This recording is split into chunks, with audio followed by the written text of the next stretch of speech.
Hello friends, and welcome to JS Code. So today we're going to kickstart the program that we initiated, and like I said that I will take care of some of the misconceptions and some of the questions that I mentioned in the module. So let's go through that questions, and also I just share with you this resource from where you'll get more other informations regarding front-end development. So let's get started and dive into the sessions, and I hope this will be a beneficial series for you. So let's dive deep into it. So let me first explain you what is front-end development. So front-end development, also known as the client-side development, this is basically a resource that we are following, and this contains all the necessary informations that are needed for you to know what is front-end development. Okay, so and also the objective, like you see, the objective of designing is a site is ensure that when a user opens up the site, they see the information in format that is easy to read and relevant. That means front end is all about the client side development, and the product and the web application that we are going to make is formatted in such a format that it is easy to read and relevant. And also it needs to be ensured in different browsers. For a user perspective, the application needs to be run on the different operating systems and also the different devices as well. So the thing we are going to create can have a hybrid nature, so that it will open on the front end or on browser or on the mobile itself. So yeah, now we gonna talk about the front-end developer. So there are three things mainly which are needed in order to be a front-end developer. The basic things are the HTML, CSS and JavaScript.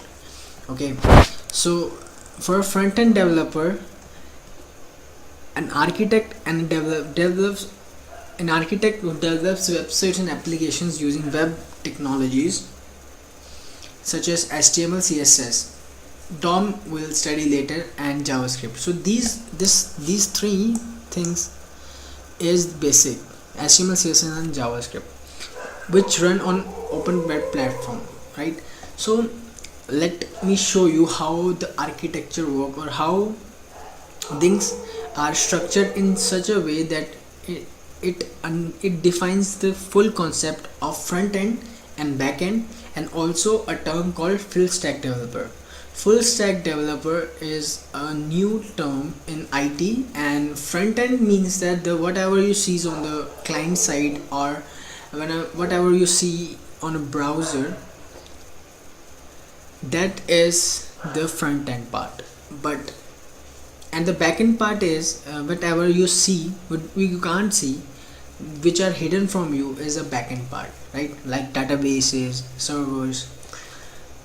So let me show you how this architecture goes. Right now, let's go and understand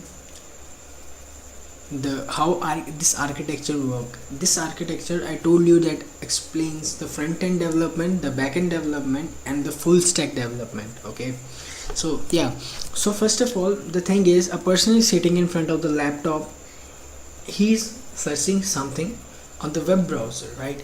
So web browser is basically a client. So a site is loaded in the browser from the server. So the site is loaded from the server to the browser of the user. That, let's say this person is a user. And for front end development, like it is mentioned, that responsive front end design allows the site to adapt the user device. That means the design that we are creating is implemented, and it is well structured for the device and also for the bigger sizes. So everything everything you see in the browser is mix of the HTML, CSS and JavaScript. So the second point considers that the client side scripts are the scripts that are run in the browser, and what it does is it requests to the server to get the data from the server.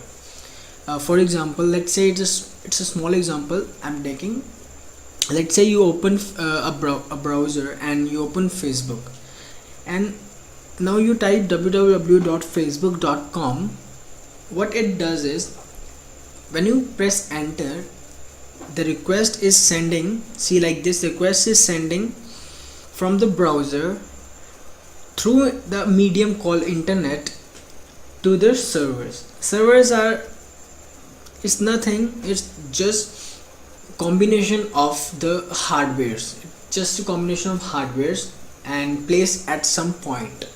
It may be in the cloud where you can't see, it may be in a server room. So like in college we have a server room where all the server is running in that room, right?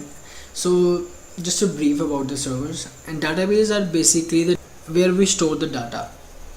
So the request going from the user's browser through internet to the servers, and servers then responded the data of from Facebook server, responded the data, and you will able to see the Facebook data.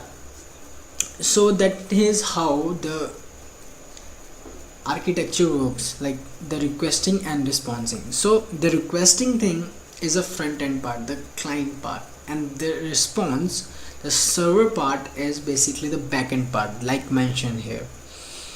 Okay, so this architecture explains a very good concept of the request and the response, and also you can go through that and you can read fully that how it works. But in a nutshell, it works like this. It works like the request is sent from the browser of the user and to the internet, and it gets back the data. So the second thing is browsers. So browsers, which type of browsers you can use for which are well supported. So there are a lot of browsers that are not well supported, but Chrome, I personally recommend Chrome because Chrome has a well supported back. So I personally prefer Chrome for all my front end.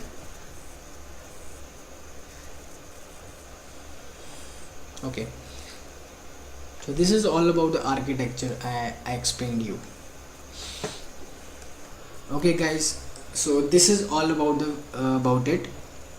So thank you guys, thank you for watching, and hope to stay tuned and subscribe the channel and press the bell icon so that you will never miss any update from my side. So thank you so much for watching. Have a great day.